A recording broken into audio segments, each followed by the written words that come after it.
जय श्री राम दोस्तों। अगर मैं आपसे फास्टेस्ट मोड ऑफ ट्रांसपोर्टेशन पूछूं तो आप लोग तुरंत एरोप्लेन का नाम लेंगे, जिसकी स्पीड लगभग 860 किलोमीटर प्रति घंटे की होती है। पर अगर मैं आपसे कहूं कि अब हम लोग ज़मीन में ही रहकर एरोप्लेन से भी फास्ट ट्रेवल कर सकते हैं, करीब साउंड की स्पीड से भी फास्ट। पर कैसे? आइए जानते हैं इस फ्यूचरिस्टिक टेक्नोलॉजी के बारे में। दुनिया की सबसे फास्टेस्ट ट्रेन है मैग्लेव, जिसकी मैक्सिमम ऑपरेटिंग स्पीड लगभग 460 किलोमीटर प्रति घंटे तक जाती है। पर अब मैं आपको जिस ट्रांसपोर्टेशन के बारे में बताने जा रहा हूँ, उस ट्रांसपोर्टेशन की स्पीड लगभग मैग्लेव से 3 टाइम्स ज़्यादा है। मैं बात कर रहा हूँ हाइपरलूप की। इससे पहले मैं आपको हाइपरलूप के बारे में डिटेल्स में बताऊँ, एक नज़र डाल लेते हैं मैग्लेव ट्रेन के बारे में।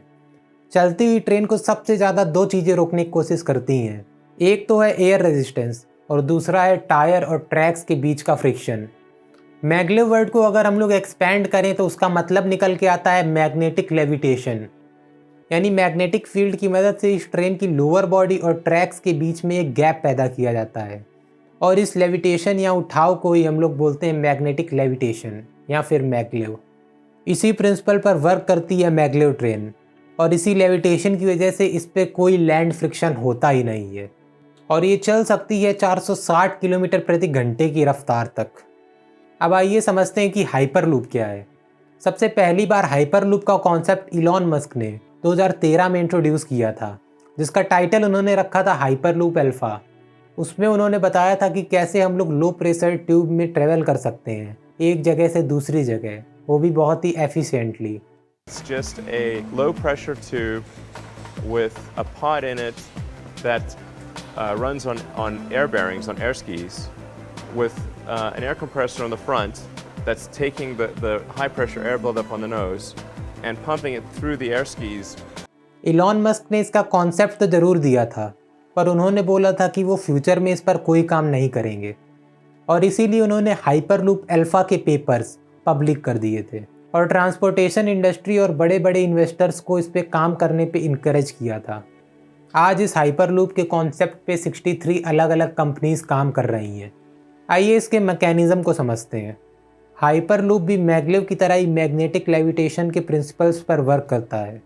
इसमें कैप्सूल शेप्ड कंटेनर्स को ट्यूब के अंदर रखा जाता है और उस ट्यूब के अंदर से 99.9% एयर निकाल दी जाती है, जिससे उसमें वैक्यूम क्रिएट हो जाता है, और इसी की वजह से उन ट्यूब्स के अंदर तो कोई एयर रेजिस्टेंस होता ही नहीं है।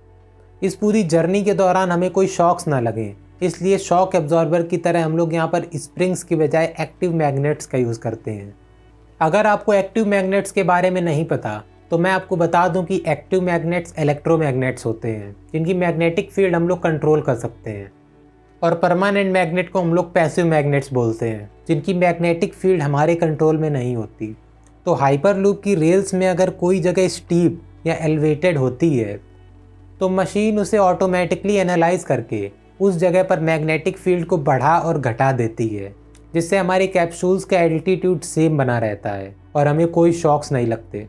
अगर हम लोग इसके प्रोपल्शन की बात करें तो उसमें भी इलेक्ट्रोमैग्नेट्स का ही यूज़ होता है। इसमें मैग्नेटिक फील्ड का एंगल चेंज करके हम लोग इसको एक्सेलरेट कर सकते हैं, और इस फिनोमेनन को बोला जाता है मैग्नेटिक प्रोपल्शन। इसकी स्पीड लगभग 1100 किलोमीटर प्रति घंटे से भी ज़्यादा हो सकती है, यानी एक कॉमर्शियल एरोप्लेन की स्पीड से भी ज़्यादा। यानी अगर हमें मुंबई से दिल्ली तक जाना है तो हमें मात्र 3.5 घंटे का समय लगेगा, जबकि इसी को अगर हम लोग नॉर्मल ट्रेन से सफ़र करें तो हम लोग को 16 घंटे लग जाएंगे। इस हाइपरलूप के प्रोजेक्ट पर कई कंपनीज जैसे Branson's Virgin group, Hyperloop TT, the boring company काम कर रही हैं। हाइपरलूप को मोस्ट प्रोबेबली 2030 तक कई कंट्रीज़ में लॉन्च कर दिया जाएगा, जैसे सऊदी अरेबिया, यूएई और अमेरिका। इंडिया में भी हाइपरलूप के प्रोजेक्ट पर काम करने की तैयारी की जा रही थी, जो कि मुंबई और पुणे के बीच में बनाया जाने वाला था, जिससे पुणे और मुंबई के बीच का सफ़र मात्र 25 मिनट में तय किया जा सकता है। पर इसको बनवाने की कॉस्ट बहुत ही ज़्यादा थी, इसलिए महाराष्ट्र गवर्नमेंट दूसरी हाई स्पीड ट्रेन्स पर ज़्यादा ध्यान दे रही है। खैर, इंडिया में हाइपरलूप को आने में तो बहुत टाइम लगेगा। यहाँ पर तो अभी मैग्लेव तो क्या, बुलेट ट्रेन तक नहीं आई है। पर पिछले साल आईआईटी मद्रास के स्टूडेंट्स ने इसका प्रोटोटाइप बनाने की कोशिश की थी, जिसमें उनके ग्रुप ने ट्यूब में 50% वैक्यूम क्रिएट करके 100 किलोमीटर पर आवर तक की स्पीड अचीव करी थी। फंडिंग्स और रिसोर्सेज की कमी की वजह से वो लोग और अच्छा परफॉर्म नहीं कर पाए। इससे हम लोग अपनी कंट्री की कंडीशन सोच सकते हैं कि आज हमारे पास इंडिया के सबसे ब्राइटेस्ट माइंड्स के लिए पैसे नहीं हैं। कमेंट्स में बताइए कि इंडिया में बुलेट ट्रेन, मैगलेव या फिर हाइपरलूप जैसी टेक्नोलॉजीज़ कब आएंगी।